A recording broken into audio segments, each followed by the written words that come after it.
السلام عليكم ورحمة الله وبركاته. مقعي وحالي هذا حي أحمد محمد.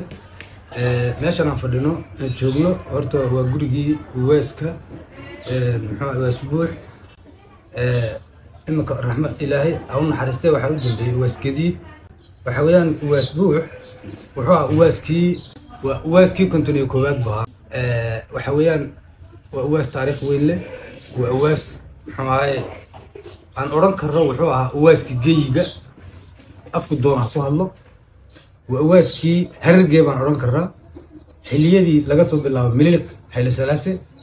وحليدي محمد هاي الصومالي بقرطوية ده هاي دولة أقونين دولة أي بقرة ده هاي كنا بقر كيكوبات بهاي ماشي كتير وأنا جورجي عن أوران كرر وجوري درة ولا قدر صو جورجي وجوري درة ولا قدر صو سلام ابن هاي درة waxay ka soo dhalatay ama ka timid magaalada leeyahay Jaldeysa dadkii Jaldeysa deganaa waxa jiri jiray magaalada Harar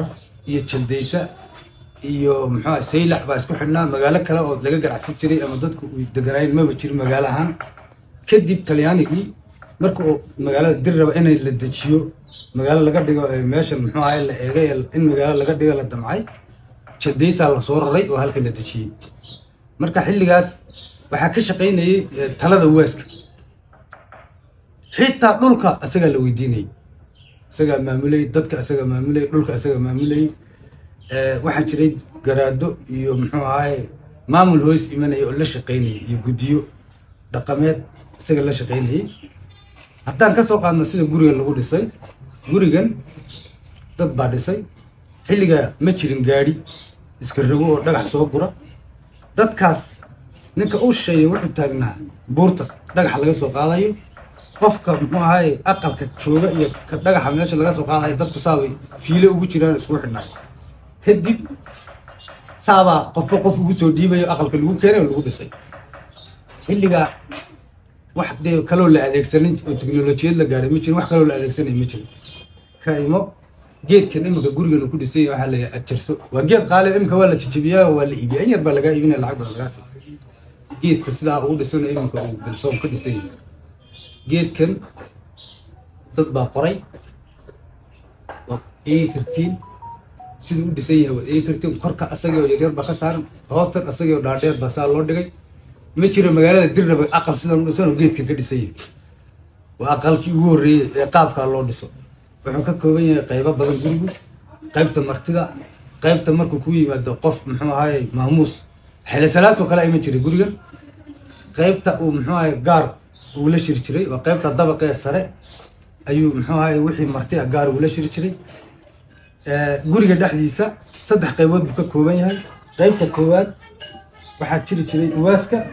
caalam badan oo curadkii gurguraha iyo saneeyo oo muxuu ahaay curadkii quwaxda liibana iyo muxuu ahaay nabdoor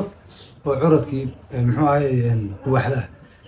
ayaa dusha fariisan jiray lama wada fariisan karin tusaale anu imika biciidana xagga ma fariisan jirin wala la xukuumay hada fariisalka marka nidaam buu lahaa loo kala fadhiisto xaggan dambe waxa fariisanay kuwa ku xiga xagga hoose waxa fariisanay annagu xagga hoose biciidaha waan ugu yaraay gurguroon ku yimaado meesha ugu dambaysan fadhiisanay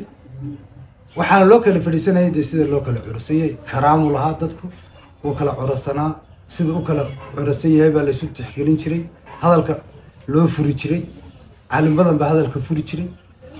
uwaasku markuu hadalka furo caalim badan baa ducayn jiray oo hadalka lagu furi jiray kadib marka muxuu ahaay hadalku gabagabo caalim badan baa xiri jiray annaguna subxaan rabbi kadaan oran jiray ugu dambaysa marka nidaam wax badan baa in guriga laga bartaa oo xeerkii uu gurguruhu lahaa ay ku dhaqmi jiray muxuu ahaay asaas u ahaa oo garanayo